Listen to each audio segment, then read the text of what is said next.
नमस्कार, मैं हूँ यामी। स्पिरिचुअल अवेकनिंग में आप सभी का स्वागत है। चलिए, हम बात कर रहे थे अध्यात्म की। तो अध्यात्म के विषय में तो जितना भी बोला जाए वो कम है, और जितने ज्ञान के विषय में जितना भी बोला जाए वो कम है। और गुरुओं के मतलब आज के समय में और प्राचीन समय में भी देखा जाए तो गुरुओं के विषय में मतलब बहुत गुरु हैं, बहुत गाइडेंस है, और हर व्यक्ति के अंदर एक मतलब कुशाग्र बुद्धि है। वो अपनी बुद्धि से कार्य कर रहा है, छोटा बच्चा हो या बड़ा हो या मीडियम हो, किसी भी एज का कोई भी हो व्यक्ति, उसके ऊपर भगवान ने, ईश्वर ने बराबर बुद्धि दी है, बराबर वो अपने हिसाब से कार्य कर रहा है। जिसके पास गुरु है वो भी आगे बढ़ रहे हैं, जिसके पास गुरु नहीं है वो भी आगे बढ़ रहे हैं।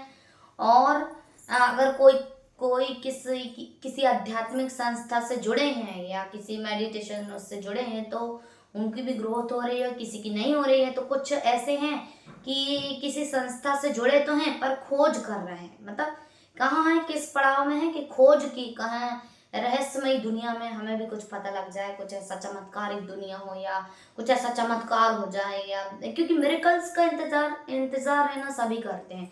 सभी ये चाहते हैं कि हमें कम मेहनत करना पड़े और जादू कुछ हो जाए और हमें सफलता मिल जाए, तो ऐसा होता है। पर ऐसा कुछ भी नहीं है। हम पहले से ही सुनते आ रहे हैं कि संघर्ष करने के बाद ही सफलता प्राप्त होती है, ये तो सभी को पता है। पर हाँ, कुछ ऐसा होता है कि हार्ड वर्क से स्मार्ट वर्क होता है। तो इसी प्रकार के अध्यात्म में भी ऐसा कुछ है। हार्ड वर्क में हार्ड वर्क और स्मार्ट वर्क, ऐसा कुछ अध्यात्म के भी मतलब इस दुनिया में भी ऐसा कुछ हो सकता है क्या कि हमें जल्दी प्राप्ति हो जाए, कि साधना में लीन होना पड़ेगा, कि साधना में बहुत गहरा मेडिटेशन करना पड़ेगा? क्या सोच रहे हैं आप? तो मुझे ऐसा लगता है कि ये तो बहुत डीप हो जाएगा, और मुझे जितना भी कहो कम है। तो मैं आज कुछ बताना चाहती हूँ। मुझे ऐसा लगता है कि सच्चा गुरु कौन है, ये आज मैं सोच रही हूँ कि इसका मंथन किया जाए। आप भी मंथन करिए, मैंने भी कुछ मंथन किया है। तो आप अपनी बात भी अपने क्वेश्चन भी मुझसे कर सकते हैं, है ना। क्वेश्चन जो भी हो, प्रश्न आपके, और अगर आंसर हो तो आंसर भी मुझे दे सकते हैं, गाइडेंस भी दे सकते हैं वैसे तो। और मैं तो सीखने के लिए तैयार हूँ, और हर व्यक्ति को एक विद्यार्थी की तरह जीवन यापन करना चाहिए, क्योंकि सीखना ही जीवन का सार है। क्योंकि सीखते रहो और सिखाते रहो, ये तो है ही बिना सीखे तो कुछ काम ही नहीं है, वेरिएशन तो आएंगे, है ना। हाँ, तो सच्चा गुरु कौन होता है, ये बात आती है कि सच्चा गुरु कौन है आखिर। क्योंकि यार इतनी दुनिया में इतने गुरु हैं, आज के डेट में देखो कितने गुरु बन गए हैं, और मतलब कितने गुरु हैं, कितना ज्ञान है, कितने विद्वान हैं, महात्मा हैं, संत हैं, ऋषि मुनि हैं, तपस्वी हैं, और न जाने कितनी संस्थाएं हैं, है ना। मेडिटेशन अध्यात्म के विषय में कितनी संस्थाएं हैं। तो आप क्या मतलब क्या कैसे कैसे पता लगाओगे? तो मैंने जो एनालाइज किया है कि सच्चा गुरु कैसा होना चाहिए, तो मुझे ऐसा लगता है कि सच्चा गुरु एकदम सरल स्वभाव का होना चाहिए, है ना। जिससे डर ना लगे, कि कुछ पूछने में डर ना लगे गुरु से, कि हम ये पूछें कि नहीं पूछे। क्योंकि ऐसा कैसा गुरु यार कि जिसमें डर हो, तो बच्चे पूछ भी ना पाए, विद्यार्थी कपकपा जाए, और कहीं तो आदर सम्मान इतना हो कि मतलब इतना आदर सम्मान हो कि हम अपनी प्रॉब्लम्स उन्हें बता भी ना पाए, अपनी गलतियां भी ना बता पाए अपने गुरु से।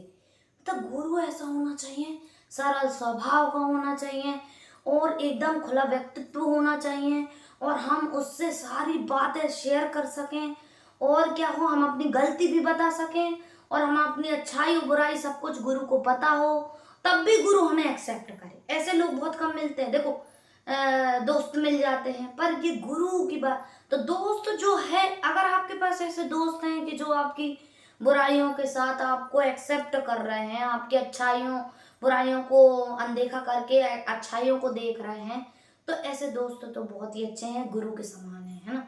पर अध्यात्म के विषय में गुरु कैसा होना चाहिए? अहंकारी नहीं होना चाहिए, बिल्कुल भी अहंकार नहीं होना चाहिए। उसके अंदर काम, क्रोध, लोभ, मोह और अहंकार, ये पांच मतलब अध्यात्म की चीजों पर चर्चा की जाती है।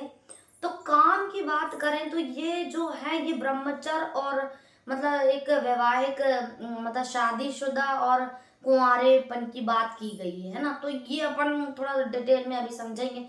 अब क्या बात निकली है तो मैं बोल दे रही हूँ कि जो वैवाहिक अगर कुंवारा है व्यक्ति, तो देखो कुंवारा है तो वो अपने घर परिवार से तो जुड़ा है जहाँ वो जन्म लिया है ना, तो जन्म लिया है तो वहाँ के लोगों को वो खुश रखे और उनकी सारी मतलब अपेक्षाओं पर खरा उतरे, है ना, कम से कम अपने माता पिता अपने भाई बहनों के लिए तो कुछ अच्छा करो। तो ऐसे व्यक्ति यदि कुंवारे हैं और ज्ञान में चल रहे हैं तो ये सफल सफल कहा जाएगा कि तुम सफल हो अध्यात्म की राह में। अब तुमने अपने माता पिता को ही छोड़ दिया, अपने भाई बंधुओं को ही छोड़ दिया, तो फिर क्या होता, माता पिता भाई बंधुओं का से ही अलग हो गए और अपने अध्यात्म में लीन है, अपनी रिस्पॉन्सिबिलिटी से अलग हो गए, तो फिर ऐसे में है ना, आपको वो गुरु तो अच्छा कहेगा, आपके आपके साथ रहने वाले संगतकार भी आपको अच्छा कहेंगे, पर आपके जो दूसरे लोग हैं वो जगत मतलब दूसरे नहीं, सारे लोग अच्छा नहीं कहेंगे। तो फिर वही क्वेश्चन आता है कि सब अच्छा कहें या नहीं कहें, हमें अपना काम करना है, हमें तो अपना उद्धार करना है। तो ये बात आ जाती है, इसलिए लोग कुंवारे रहते हैं कि हमें तो अपना करना है, हमें तो अपने आध्यात्मिक लाइफ को आगे बढ़ाना है और हमें तो जीना है ना। तो इस प्रकार से देखो, अपने लाइफ में अगर किसी के शादी लिखी है तो वो शादी होगी, नहीं लिखी तो नहीं होगी, तो ये दोनों ही चीज अच्छी है ना, दोनों में ही आप आध्यात्मिक बन सकते हैं, दोनों कंडीशन ही अच्छी है। क्योंकि देखो, जन्म मरण विवाह जस होई, जहां लिखा तहां तस होई। जन्म मरण और विवाह, ये तीनों परमात्मा डिसाइड करता है, इसमें किसी का भी कोई जोर नहीं है। आप कितना भी सोच लो कि ये तीन बदल जाए, समय के अनुसार ही सब काम होगा। ये मैं अपने एक्सपीरियंस से कह रही हूँ। ऐसा नहीं कि मैं शादी करना चाहती थी, अब मैं शादी हो गई तो मैं पछता रही हूँ, ऐसा कुछ भी नहीं है। मैं अपने एक्सपीरियंस से जितना सरल हो सके उतने सरल शब्दों में आपको समझाने की कोशिश कर रही हूँ। तो ये हो गया अपना काम, है ना। तो अपन को बैलेंस में रहना है एंड सब अपने से जुड़े हर व्यक्ति को खुश रखने की कोशिश करो, बस इतनी सी बात है। यही अध्यात्म है, यही जीवन है ना। तो ये हो गया काम। अब क्रोध, अब क्रोध तो आएगा। अब क्रोध में हर व्यक्ति होता है, तो क्रोध अगर गुरु को क्रोध ना आए तो ये बहुत बड़ी बात है कि गुरु का चित्त अगर शांत है, एकदम शांत है, तो वो आपको बता सकेगा। और तो ऐसा नहीं हो रहा है ना, ऐसा नहीं हो रहा है। शांत क्रोध आ रहा है लोगों को, जो ज्ञान सुना रहे हैं ना उनको, उन्हीं की बात कर रही हूँ मैं। उनके अंदर काम वासना भी देखने को मिल रही है, क्रोध भी देखने को मिल रहा है, लोभ भी देखने को मिल रहा है, लोभ बिजनेस देखने को मिल रहा है। जगह जगह जाओगे, आप हमसे जुड़िए, आपने ज्यादा चंदा दिया है, आपने ज्यादा पैसा दिया है, तो आपको हम रिस्पॉन्स देंगे, आपका माइक में नाम बोलेंगे, आपको स्टेज दिया जाएगा। तो ऐसा गुरु लोग कर रहे हैं, ऐसा संस्थाओं में हो रहा है। आप चाहे तो कहीं भी देख लीजिए, अगर ऐसा हो रहा है तो यहाँ भेदभाव है, यहाँ परमात्मा नहीं है, यहाँ गुरु का या किसी व्यक्ति का माइंड चल रहा है, यहाँ एक समान पोजीशन नहीं है। और जहाँ एक समान पोजीशन नहीं है तो वहाँ रियल मतलब सच्चा ज्ञान नहीं है दोस्तों। इसमें अपन को खोज करना पड़ेगा। तो सच्चे गुरु कहाँ मिलेंगे? तो देखो, काम वासना भी नहीं होना चाहिए, क्रोध भी नहीं होना चाहिए, लोभ भी नहीं होना चाहिए। लोभ सोचो, अब खाने के लिए जीने के लिए व्यक्ति कमाएगा, पर कमाए तो पर एक जैसा व्यवहार तो करे। अगर आप अपने गुरु में देख रहे हैं कि उसमें लोभ है, वो हमसे इससे अलग व्यवहार करता है, हमसे अलग व्यवहार करता है, तो फिर आप समझ जाइए, आप खुद ही समझदार हैं, मेरे से ज्यादा आप समझदार हैं। मैं तो अपनी बुद्धि लगाने की कोशिश कर रही हूँ अभी, है ना।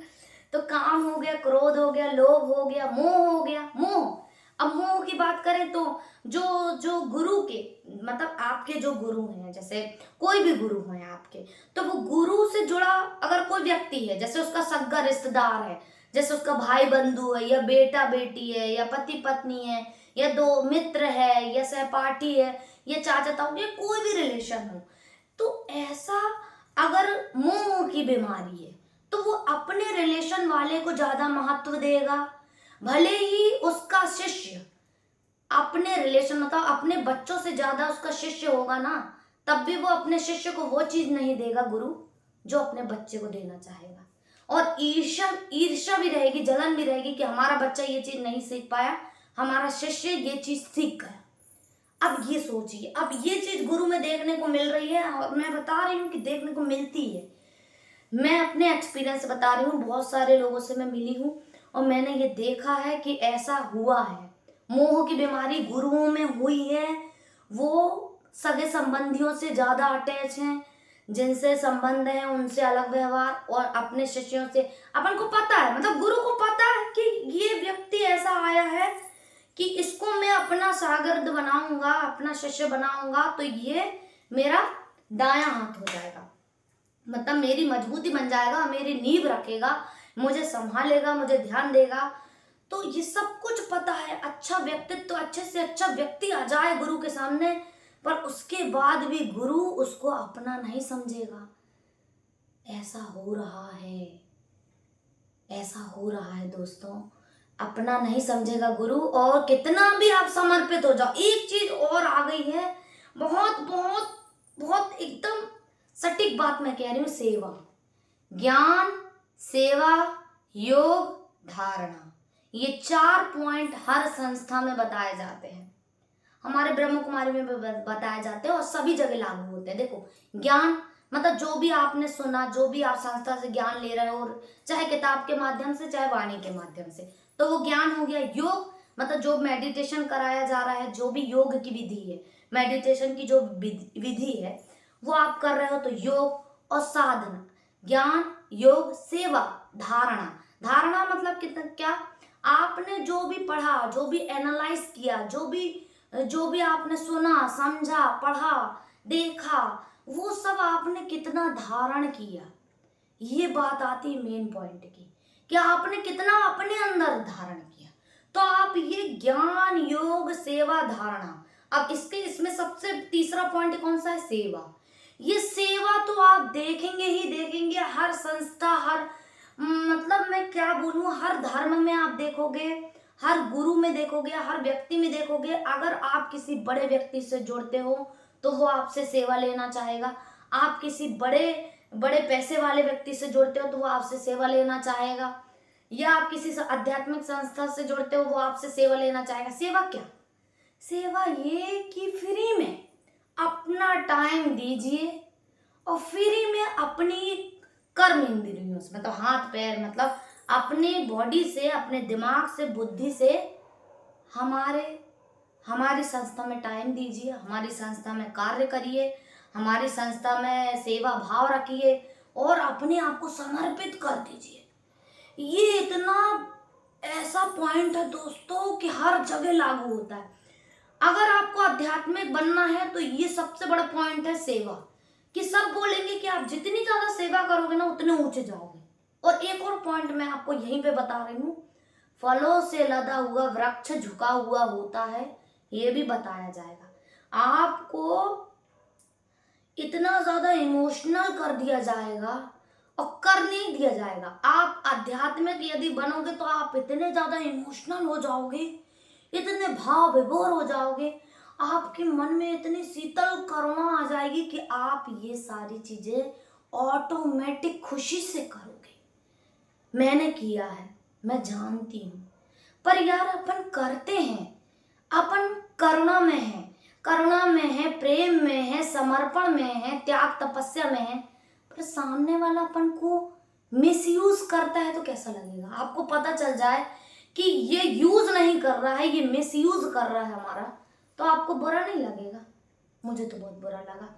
तो भाई आपको भी बुरा लगना चाहिए, आप भी जागृत हो जाइए कि यदि आपका गुरु आपको, आपके ध्यान, आपको मतलब आपके प्रेम, करुणा और समर्पण के भाव को, तीनों को उपयोग तीनों की मतलब क्वालिटी को देख के आपको मिसयूज कर रहा है, आपका समय ले रहा है, आपका ना, आपकी देखो खाने के लिए आपको परिवार में सबसे पहला मोटिव मतलब लक्ष्य हमारा ये है कि हम जहाँ रह रहे हैं, जिस परिवार में रह रहे हैं, चाहे वो मायका हो, ससुराल हो, चाहे वो लड़के का घर हो, लड़की का घर हो, कोई भी हो, एनीथिंग हो, चाहे वो माता हो, पिता हो, भाई बंधु हो, चाचा हो, ताऊ हो, किसी भी रोल में आप किसी भी जगह में हो, मतलब किसी भी किरदार को आप निभा रहे हैं। मान लो आप पिता के उसमें हैं, या भाई में है, या पति में है, या पत्नी में है, या बच्चे में है, बेटे में है, किसी में भी है, आप अपने से जुड़े लोगों को खुश रखने की कोशिश करिए और उनको पैसा, अर्निंग, उनको सेवा भाव अगर देना ही है तो उनके लिए करिए पहले, जिसने आपको पाला है, जिसने आपको अपने हाथों से कौर खिलाया है, जिसने आपको जब आप कुछ भी नहीं थे तो आपको आपका सहारा बना है, उसके लिए पहले करिए। प्लीज़ मैं आपसे धन्यवाद मतलब रिक्वेस्ट करती हूँ कि आप उनके लिए पहले करिए कि जिन्होंने आपको सब कुछ दिया है, बिना मांगे दिया है और आपको पढ़ाई करवाई है, आपके लिए टाइम निकाला, आपके लिए खाना पीना सब कुछ, उनके लिए पहले करिए। प्राथमिकता पहले अपने परिवार को दीजिए, उसके बाद आप किसी गुरु को दीजिए। अगर गुरु ऐसा मिल जाए कि आपके पूरे परिवार का भरण पोषण कर रहा है, आपको पैसा भी दे रहा है, घर परिवार भी दे रहा है, सब कुछ दे रहा है, तो ऐसे गुरु को मैं नमन करती हूँ। और ऐसे गुरुओं के साथ जुड़ने के लिए मैं आपको भी कहती हूँ कि प्रेरित करती हूँ कि आप भी जुड़िए, क्योंकि देखिए आपका भी भाग्य उदय होना चाहिए और इस पृथ्वी के हर एक व्यक्ति का भाग्य उदय होना चाहिए। यही मेरा लक्ष्य है और यही मैं चाहती हूँ। ठीक है, इतना कह के मैं अपनी बात को विराम देती हूँ। काम, क्रोध, लोभ, मोह, अहंकार, ये 5 तत्व यदि किसी गुरु में नहीं है तो समझ लीजिए कि वो गुरु बनने योग्य है। अहंकार मतलब तो आप समझते हैं कि यदि किसी और की तारीफ हो गई तो गुरु को बुरा नहीं लगना चाहिए। यदि किसी और के बारे में कुछ कह दिया गया, क्योंकि गुरु से योग्य व्यक्ति जरूर आएगा गुरु के पास। ऐसा हो ही नहीं सकता कि आप एक टीचर हैं और आपसे अच्छा टीचर ना आए। ऐसा हो सकता है क्या? नहीं। आपसे अच्छा टीचर आएगा तो उसे एक्सेप्ट करना चाहिए गुरु को।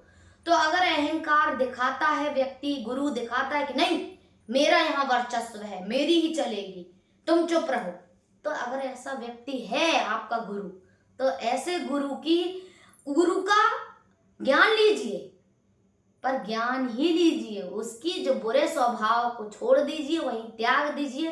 हंस के समान दूध पी लीजिए और पानी छोड़ दीजिए। हंस के समान करिए, मतलब अच्छाइयों को ग्रहण करिए और बुराइयों को छोड़ दीजिए। ऐसे ही जरूरी नहीं कि गुरु मिले, जिंदगी में गुरु ना भी मिले तो क्या करना है, जो भी हमसे जुड़ा है उस व्यक्ति की अच्छी चीजों को ग्रहण करें और बुरी चीजों को छोड़ते जाएं। यही गुरु ज्ञान है, यही असली मतलब सूत्र है जीवन को जीने का, मेरे हिसाब से तो। चलिए धन्यवाद। मैं आप लोगों को मेरे चैनल को सब्सक्राइब करिए, लाइक करिए, शेयर करिए और हो सकता है कि मेरे माध्यम से किसी का कल्याण हो जाए तो बहुत अच्छी बात है। धन्यवाद, नमस्कार।